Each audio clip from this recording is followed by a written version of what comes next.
अस्सलाम वालेकुम dear students. Channel Mac physics simple के साथ मैं हूं अब्दुल लतीफ़ अंगोरजा।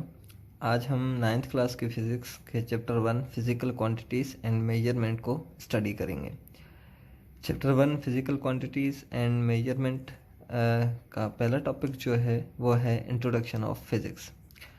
तो बेसिकली आज इस वीडियो में मैं इंट्रोडक्शन को कवर करूँगा और फिज़िक्स की ब्रांचेस को कवर करूँगा। फिज़िक्स के इंट्रोडक्शन में अगर हम बात करें फिज़िक्स की, तो physics is the branch of natural science which deals with the matter and energy and also interaction between them. ठीक है, अब फिज़िक्स यहाँ पर अगर बात करें तो फिज़िक्स जो है वो ब्रांच नेचुरल साइंसेस की है। अब नेचुरल साइंसेस से मुराद ये है, ठीक है, अब हमारे पास साइंस, वर्ड साइंस जो आता है वो साइंस हम ऐसी नॉलेज या स्टडी को कहते हैं हम जो हमें एक्सपेरिमेंट्स और ऑब्जर्वेशन से हासिल हो। अब साइंस नॉलेज और स्टडी को कहते हैं, तो साइंस की बहुत सारी टाइप्स हैं। एक साइंसेस जो होती हैं वो सोशल साइंसेस में काउंट होती हैं, जो हमारे सोशल बिहेवियर्स होते हैं, हमारे रिलेशनशिप्स होते हैं, तो relationship of countries with other countries होते हैं, relationship of one civilization to other civilization, तो ये हम सोशल साइंसेस में पढ़ते हैं। फिर दूसरी साइंसेस की दूसरी टाइप होती है नेचुरल साइंसेस, जो वो साइंस या वो चीज़ें जो नेचर ने बनाई हैं, जो अल्लाह पाक ने बनाई हैं, तो उनके बारे में जो भी हम स्टडी करते हैं वो बेसिकली नेचुरल साइंसेस में आता है। तो नेचुरल साइंस भी बेसिकली फर्दर डिवाइडेड है आपकी केमिकल साइंसेस में, बायोलॉजिकल साइंसेस में और आपकी फिज़िकल साइंसेस में। तो फिज़िक्स बेसिकली अगर हम कंसीडर करें तो ये फिज़िकल साइंस में आता है। ठीक है, तो फिज़िकल साइंसेस में आता है।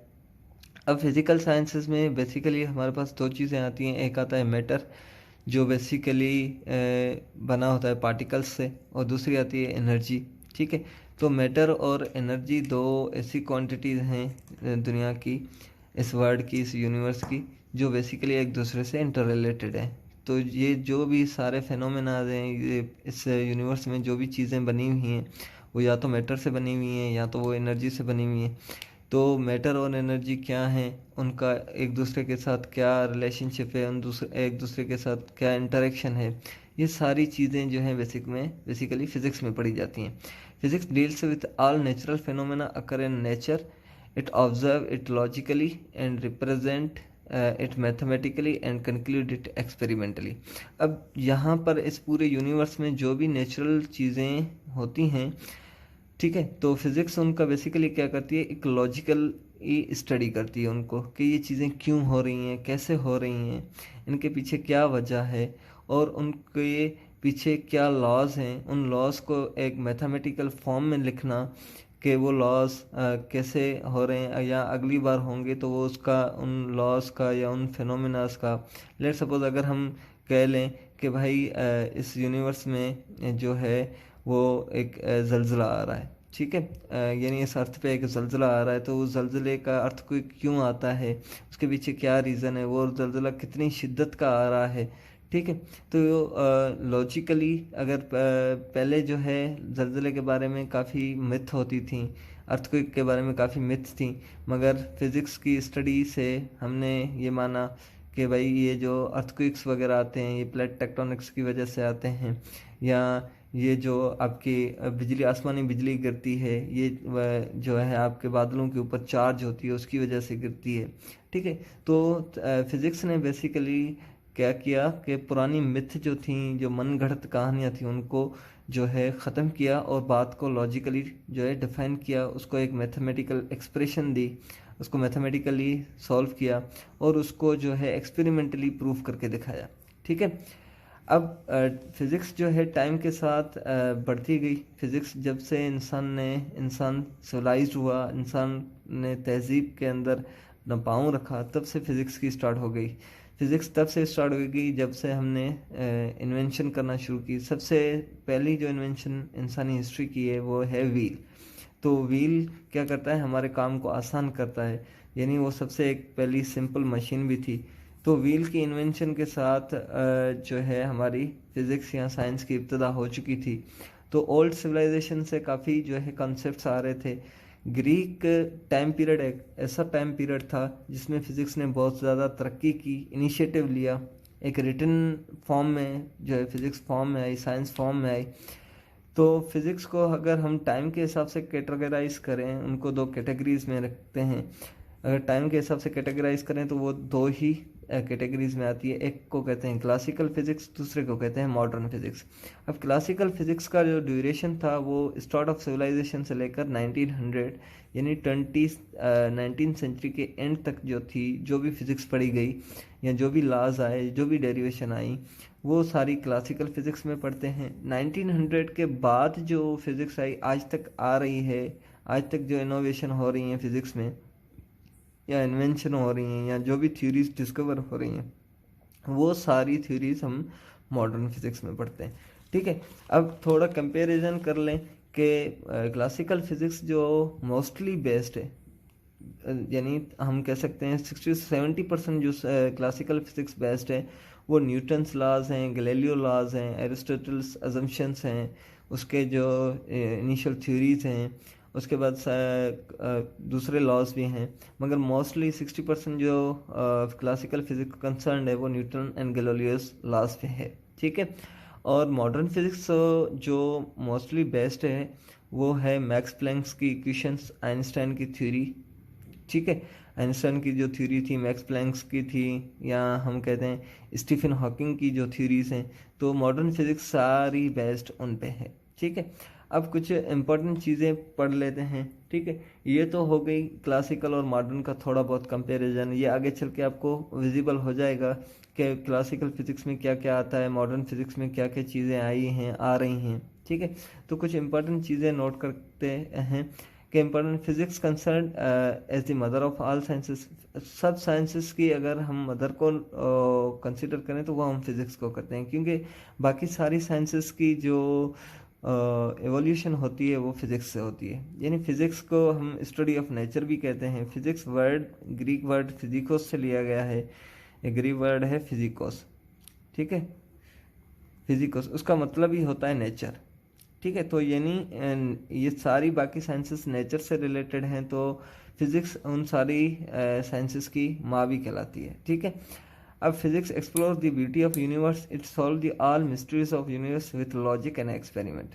फिज़िक्स ने जो भी यूनिवर्स की ब्यूटी है उसको डिफाइन किया है, उसको ढूंढ के हमें दिया है, उसको डिस्कवर किया है। जो भी मिस्ट्रीज थी, मिथ थी आजकल, ठीक है, जो भी कहानियाँ थी इस कायनात के बारे में, ठीक है, वो फिज़िक्स ने लॉजिक के साथ, ठीक है, दलील के साथ और तजुर्बे के साथ उसने तजुर्बे, ऑब्जर्वेशन, एक्सपेरिमेंट्स के साथ उसने वो सारी चीज़ें डिफाइन की हैं। अगर हम आ जाते हैं इन्वेंशंस की तरफ, तो एक नीडल से लेकर आज के स्पेसक्राफ्ट तक फिज़िक्स ने एक बहुत इम्पॉर्टेंट क्रूशियल रोल अदा किया है इस पूरे सफ़र में। यानी एक सुई की इजाद से लेकर आज हम स्पेस क्राफ्ट्स बना रहे हैं, आज हम यूनिवर्स को एक्सप्लोर कर रहे हैं, दूसरे प्लैनेट्स पे जा रहे हैं, तो इसमें फ़िज़िक्स का एक बड़ा इम्पोर्टेंट रोल रहा है। फ़िज़िक्स के लॉज का, फ़िज़िक्स की थ्योरीज का एक बड़ा रोल रहा है। यानी अगर हम आज से सिर्फ 300 साल या 350 साल पीछे चले जाएं, तो आज से 350 साल पहले तो मोबाइल का ना कोई वजूद था, ना कोई जहाज़ का वजूद था, प्लेन का कोई वजूद नहीं था, ना ट्रेन का कोई वजूद था, ना कोई इंडस्ट्री का, कोई सी मशीन का कोई वजूद नहीं था बड़ी का। तो आज जो भी टेक्नोलॉजी आई है, जो भी काम हुआ है, इवन दो आप कंप्यूटर को देख लें तो कंप्यूटर भी सेमीकंडक्टर डिवाइसेस से चलता है। तो सारी चीज़ें जो बनाने में मेजर किरदार रहा है वो रहा है फिज़िक्स का। यानी फिज़िक्स की वजह से ये सारी इन्वेंशंस आज जो हमें देखने को मिल रही हैं ये फिज़िक्स की वजह से आई हैं। Physics aims to describe the function of everything around us. Physics का बुनियादी जो मकसद होता है वो ये है कि हमारे इर्द गिर्द जो भी चीज़ें हैं उनका क्या काम है, ठीक है, वो कैसे काम करती हैं, ठीक है, वो हमारे कैसे काम आ सकती हैं या हम उनसे कैसे फ़ायदा ले सकते हैं। तो फिज़िक्स का बुनियादी मकसद इन चीज़ों को जो है स्टडी करना है, उन चीज़ों से इंसान ज़ात के लिए फ़ायदा लेना है, या हम इस धरती के लिए फ़ायदा लेना है, या हमारे साथ जो भी और लिविंग थिंग्स हैं उनके लिए फ़ायदा लेना है। तो फिज़िक्स बेसिकली हमारे बहुत ज़्यादा काम आती है। ठीक है, physics has vast area of science to cover, so it further divided into branches according to the specific area of study. Physics क्योंकि एक बहुत बड़ी स्टडी है, एक बहुत बड़ी साइंस के एरिया को कवर करती है, तो हम किसी एक पर्टिकुलर बुक में इन सारी चीज़ों को पढ़ेंगे तो ये मिक्सअप हो जाएंगी। तो फिज़िक्स को हमने एक तरतीब दे रखी है, मतलब फिज़िक्स को हमने कैटेगराइज कर रखा है काफ़ी ब्रांचेस में, कि यानी एक पर्टिकुलर टास्क को या एक पर्टिकुलर टॉपिक को हम एक पर्टिकुलर जगह पे पढ़ेंगे, ठीक है, उधर ही कंक्लूड करेंगे। उसके बाद हम किसी नेक्स्ट फेनोमेना पे अगर बात करेंगे तो वो किसी और ब्रांच में करेंगे, यानी किसी और जगह पे करेंगे। तो फिज़िक्स भी जो है तरतीब दी गई है काफ़ी ब्रांचेस में। तो फिज़िक्स को स्टडी करना ब्रांचेस में और इजी हो जाता है, क्योंकि अगर हम मिक्सअप हो जाती हैं चीज़ें तो फिर वो समझ नहीं आती। तो फिज़िक्स को भी समझने के लिए हमने उसको एक जो है ब्रांचेस में तरतीब दिया है। तो कुछ ब्रांचेस, इंपॉर्टेंट ब्रांचेस जो हैं फिज़िक्स की, वो आज हम स्टडी करेंगे। तो सबसे पहली ब्रांच जो फिज़िक्स की हम पढ़ते हैं वो है मैकेनिक्स। यहाँ पर इस दुनिया में, यूनिवर्स में जो भी मोशन हो रहा है, ठीक है, उस सारे मोशन को, वो मोशन क्यों होता है, कैसे होता है, ठीक है, उस मोशन के पीछे क्या वजह है, या वो मोशन क्या कुछ कर सकता है, वो सारी चीज़ें मोशन के रिलेटेड जो हैं, ठीक है, हरकत के रिलेटेड जो भी चीज़ें हैं वो हम मैकेनिक्स में पढ़ते हैं, ठीक है। In this branch we mainly study about motion of objects with every aspect, ठीक है। The motion of air to motion of planet, ठीक है। अब एक कार के मोशन को, सॉरी यानी एक कार के मोशन से लेकर हम एक प्लैनेट्स के मोशन तक सारी चीज़ों के मोशन जो हैं हम इस ब्रांच में पढ़ते हैं, कि एक कार कैसे मोशन करती है, एक बाइक कैसे मोशन करती है, या एक प्लैनेट कैसे मोशन करता है, वो सारी चीज़ें हम मैकेनिक्स में, यानी मोशन, हर तरह का मोशन जो है वो इसमें पढ़ते हैं। तो ये हर तरह के मोशन से रिलेटेड है, जिसमें जो है आपके ऑब्जेक्ट्स के डिफरेंट काइंड्स के मोशन आ जाते हैं, उसकी डिफरेंट सिचुएशंस आ जाती हैं। तो ये खुद ये ब्रांच भी एक बड़ी ब्रांच बन जाती है। तो इसलिए इसको और फर्दर कैटेगराइज किया गया है कि भाई ये एक बड़ी ब्रांच है, तो हम इसको और सिंपलीफाई पढ़ने के लिए हम इसको और 2 ब्रांचेस में जो है कन्वर्ट कर चुके हैं। तो पहली ब्रांच जिस है वो है काइनेमेटिक्स, दूसरी इसकी सब ब्रांच है डायनामिक्स, ठीक है। तो अब जो काइनेमेटिक्स है वो motion of object with reference of time and space, यानी वो मोशन जो हम टाइम और स्पेस के रेफरेंस से पढ़ें उसको हम काइनेमेटिक्स में पढ़ते हैं, ठीक है। और डायनामिक्स में जो हम मोशन पढ़ते हैं वो रेफरेंस ऑफ फोर्स के साथ पढ़ते हैं, यानी वो मोशन जिसमें फोर्स का रेफरेंस हो वो मोशन सारा डायनामिक्स में पढ़ा जाता है, जिसमें फोर्स का रेफरेंस ना हो वो सारा मोशन जो है वो काइनेमेटिक्स में पढ़ा जाता है। अब काइनेमेटिक्स जो बेसिकली बेस्ड होती है वो है न्यूटन्स इक्वेशंस ऑफ मोशन, यानी काइनेमेटिक्स के सब ब्रांच में जो हम पढ़ते हैं वो बेसिकली हम न्यूटन्स इक्वेशंस पढ़ते हैं, ठीक है। यानी जो भी मोशन पढ़ा जाता है उसमें जो भी मैथमेटिकल एक्सप्रेशन आती हैं उनको हम कहते हैं न्यूटन्स इक्वेशंस ऑफ मोशन, जो आगे चलकर हम पढ़ेंगे। और दूसरी जो चीज़ पढ़ी जाती है काइनेमेटिक्स में वो पढ़ी जाती है मोशन अंडर ग्रेविटी। ग्रेविटी हमें पता है कि हर एक मास दूसरे मास पे एक अट्रैक्टिव फोर्स लगाता है, ठीक है। तो उस फोर्स की वजह से, अट्रैक्टिव फोर्स की वजह से जो है वो ग्रेविटी जनरेट होती है। उस ग्रेविटी के अंदर जो भी मोशन आता है वो भी हम काइनेमेटिक्स में पढ़ते हैं, ठीक है। और दूसरी डायनामिक्स है। डायनामिक्स बेसिकली बेस्ड है न्यूटन्स लॉज ऑफ मोशन पे। अब काइनेमेटिक्स में इक्वेशंस ऑफ मोशन है, यहाँ पर लॉज ऑफ मोशन है, ठीक है। यहाँ पर जो लॉज हैं वो 3 लॉज न्यूटन्स के हैं, ठीक है। उसके बाद एक लॉ गैलीलियो ने दिया था, लॉ ऑफ इनर्शिया, जिसको बाद में न्यूटन ने और फर्दर सिंप्लीफाई किया था, फर्स्ट लॉ में है हमारे, ठीक है। तो ये जो है सारा डायनामिक्स बेस्ड करता है, यानी आपका 60% जो डायनामिक्स आपका बेस्ड करता है वो इन 2 चीज़ों पे करता है, न्यूटन्स लॉज ऑफ मोशन और लॉ ऑफ इनर्शिया पे। अब आ जाते हैं सेकंड ब्रांच पर। सेकंड ब्रांच जो है वो है थर्मोडायनामिक्स। थर्मोडायनामिक्स बेसिकली थर्म का मतलब होता है हीट, ठीक है। तो थर्मोडायनामिक्स जो है वो फिजिक्स की वो ब्रांच है जो बेसिकली हीट से रिलेट करती है, ठीक है, हीट से कंसर्न होती है। हीट जो है वो एनर्जी की एक फॉर्म होती है, ठीक है। और दूसरी जो वो थर्मोडायनामिक्स से रिलेट करती है वो करती है टेम्परेचर के साथ, ठीक है। अच्छा, it describe the work done by heat and the relation with transfer of energy, ठीक है। हीट का जो वजह से जो होता है वो वर्क डन होता है, काम होता है, ठीक है। यानी अगर हम किसी भी चीज़ को हीट सप्लाई करें तो उस हीट की वजह से जो है वो चीज़ काम करने लगती है। जैसे कि एक इंजन का मिसाल ले लें, तो एक इंजन में जब पेट्रोल बर्न होता है या डीजल बर्न होता है तो उसकी वजह से हीट जनरेट होती है और हीट जो है वो आपके इंजन को चलाती है, ठीक है। तो the role of thermodynamics is very important in power sector, automobile industry as well as living beings survival. अब हीट का जो थर्मोडायनामिक्स का जो स्कोप है, या हम कह सकते हैं थर्मोडायनामिक्स की जो अहमियत है, वो पावर सेक्टर में या ऑटोमोबाइल इंडस्ट्रीज़ में देख लें या हमारे ह्यूमन बींग सर्वाइवल में देख लें तो वो बहुत ज़्यादा है। लेट सपोज अगर हीट ना होती, अगर सूरज की गर्मी ना होती, हीट ना होती, तो हम इंसानों के लिए या किसी भी जानदार चीज़ के लिए, किसी भी लिविंग बींग के लिए इस अर्थ पे रहना इम्पॉसिबल होता। दूसरी, पावर सेक्टर में अगर देखें तो अगर हमारे पास इलेक्ट्रिसिटी जनरेट हो रही है, ठीक है, तो उसमें भी हीट का बड़ा क्रिशियल रोल है। या हम ऑटोमोबाइल इंडस्ट्रीज़ में देख लें, ऑटोमोबाइल इंडस्ट्री कहते हैं जो बाइक, कार वगैरह बनाती हैं, जो ट्रक्स, इंजन्स बनाती हैं, तो उस इंडस्ट्री में भी हीट का बहुत बड़ा किरदार अदा रहा है, ठीक है, और अभी तक है, ठीक है। तो हीट हमारे हर किस्म के काम आती है। तो थर्मोडायनामिक्स में बेसिकली हम laws, principles, properties, behaviour of heat, ये सारी चीज़ें जो हैं हम थर्मोडायनामिक्स में पढ़ते हैं कि एक इंजन कैसे काम करता है, हीट की वजह से हम क्या क्या फ़ायदे ले सकते हैं। तो ये सारी चीज़ें थर्मोडायनामिक्स में पढ़ते हैं। अब उसके बाद नेक्स्ट ब्रांच, थर्ड ब्रांच जो है वो है इलेक्ट्रोमैग्नेटिज्म। अब क्योंकि हम स्टार्ट में पढ़ के आए हैं कि फिजिक्स मैटर और एनर्जी से कंसर्न होती है, तो मैटर पार्टिकल से बना हुआ है और हर एक पार्टिकल को एटम कहते हैं, और एटम फर्दर डिवाइड है 3 पार्टिकल से, इलेक्ट्रॉन, प्रोटॉन और न्यूट्रॉन। उसमें न्यूट्रॉन को छोड़कर इलेक्ट्रॉन और प्रोटॉन पे एक प्रॉपर्टी है जिसको हम कहते हैं चार्ज। अब वो प्रॉपर्टी फोर्स लगाने की, यानी उस प्रॉपर्टी की वजह से प्रोटॉन और न्यूट्रॉन एक दूसरे को अट्रैक्ट करते हैं या रिपेल करते हैं। अब उस प्रॉपर्टी को यूटिलाइज करके हमने बहुत सारे फ़ायदे लिए हैं, ठीक है।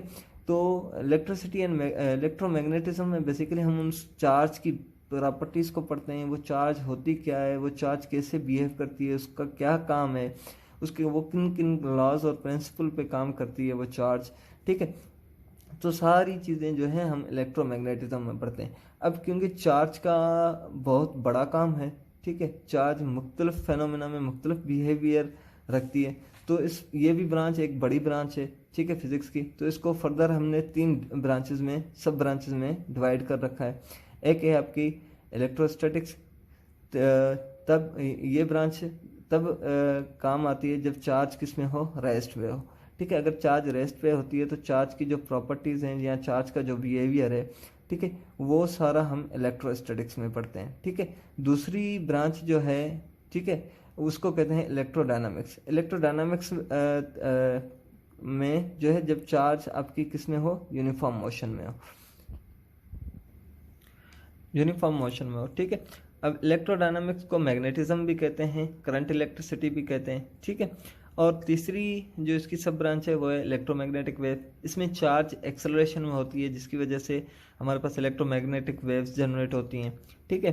तो ये सारी चीज़ें हम जो है ब्रीफली आगे डिस्क्रिप्शन इनकी जो है आगे जैसे चैप्टर्स कवर करते जाएंगे तो ये सारी चीज़ें आपकी 1 बाय 1 क्लियर होती जाएंगी, ठीक है।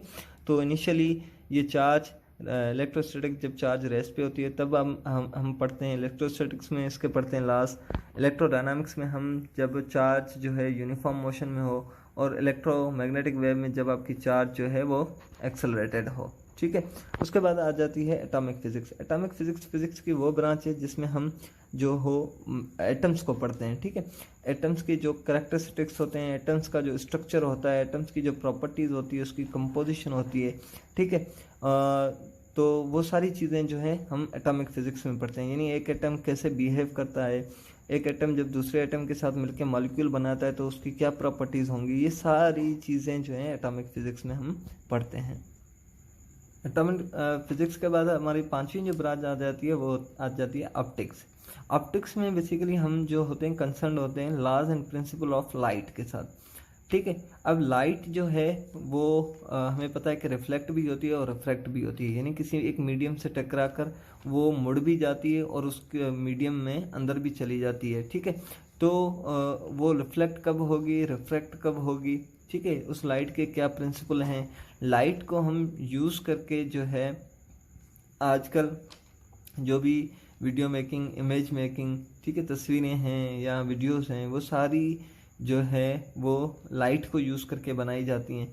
तो इस ब्रांच में हम बेसिकली उन ऑप्टिकल इंस्ट्रूमेंट्स के बारे में पढ़ते हैं जो इन चीज़ों के लिए काम आते हैं, जैसे कि मिरर हो गए, आपके लेंसेज हो गए, ठीक है। तो ये सारी मिरर और लेंसेज जो हैं वो बेसिकली काम करते हैं लॉज ऑफ रिफ्लेक्शन और laws of refraction of light, ठीक है। तो ऑप्टिक्स बेसिकली सारी जो कंसर्न होती है इन चीज़ों के साथ होती है, ठीक है, यानी लाइट की रिफ्रैक्शन और रिफ्लेक्शन के साथ, ठीक है। उसके बाद हमारी नेक्स्ट सिक्स्थ ब्रांच जो है वो अकॉस्टिक्स है।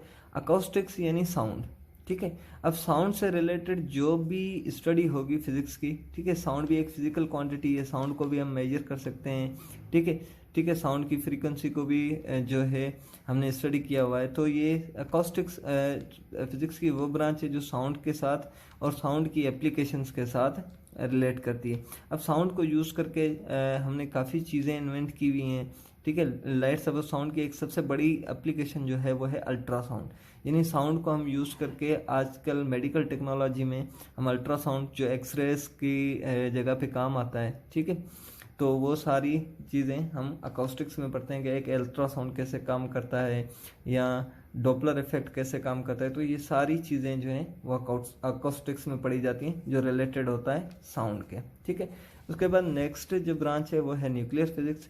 अब क्योंकि एटम ये सारा मैटर एटम से बना हुआ है और एटम्स के अंदर एक स्मॉल पोर्शन होता है जिसको हम न्यूक्लियस कहते हैं, जिसमें प्रोटॉन और न्यूट्रॉन होते हैं, ठीक है।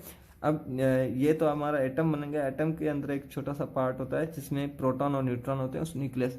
अब न्यूक्लियस के अलग से लॉज एंड प्रिंसिपल होते हैं, न्यूक्लियर की वजह से रेडियो एक्टिविटी होती है। तो सारी जो न्यूक्लियर चेंजेस होती हैं, एक एटम कैसे टूटता है, फिर दो नए एटम कैसे बनते हैं, या जो रेडियो एक्टिविटी होती है या radiation alpha beta gamma rays होती हैं वो कैसे प्रोड्यूस होती हैं, ये सारी चीज़ें जो हैं हम न्यूक्लियर फिजिक्स में पढ़ते हैं। तो न्यूक्लियर फिजिक्स की डेफिनेशन है, it's concern with the nuclear of an atom, studies the loss and principle of radiation and nuclear changes, ठीक है।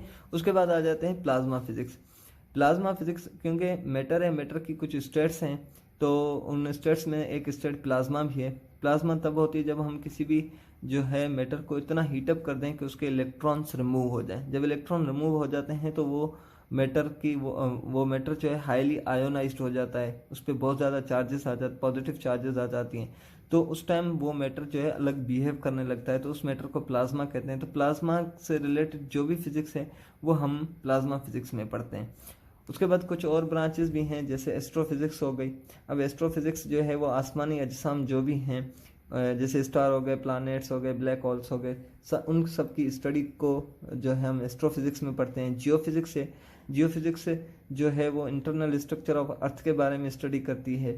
पार्टिकल फिजिक्स है, तो पार्टिकल फिजिक्स एलिमिनेटरी पार्टिकल्स यानी प्रोटॉन, न्यूट्रॉन और इलेक्ट्रॉन जो हैं वो और भी फर्दर अब डिवाइड हो चुके हैं। जैसे प्रोटॉन और न्यूट्रॉन क्वार्क से बनते हैं, इलेक्ट्रॉन लेप्टॉन है, और आपके फोर्स कैरियर्स को बोज़ॉन कहा जाता है, ठीक है, जिसकी वजह से फोर्स बनती है, तो वो पार्टिकल बोज़ॉन कहलाते हैं। तो ये सारी चीज़ें जो है हम पार्टिकल फिजिक्स में पढ़ते हैं कि ये पार्टिकल कैसे होते हैं, इनकी वजह से ये चीज़ें कैसे बनती हैं।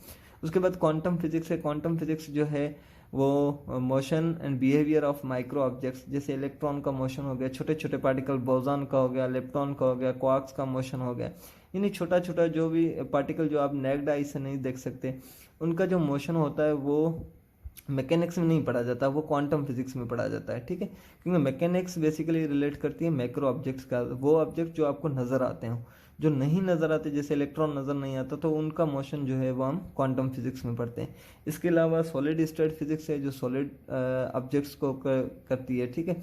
और उसके बाद कंडेंस मैटर फिजिक्स है जो आपके BEC, boss Einstein condensed matter को जो है स्टडी करती है। और भी कई ब्रांचेस हैं फिजिक्स की, मगर मोस्टली जो हैं ये ब्रांचेस आती हैं, तो ये ब्रांचेस हमें पता होनी लाजमी है, ठीक है। तो नेक्स्ट लेक्चर इंशाल्लाह will be about physical quantities, ठीक है। तो फिज़िकल क्वांटिटीज़ क्या होती हैं, कितनी क्वांटिटीज़ हैं, उनके सिस्टम ऑफ यूनिट्स क्या हैं, तो नेक्स्ट लेक्चर इंशाल्लाह उन पे होगा। तो तब तक के लिए मुझे दीजिए इजाज़त। अल्लाह हाफिज़।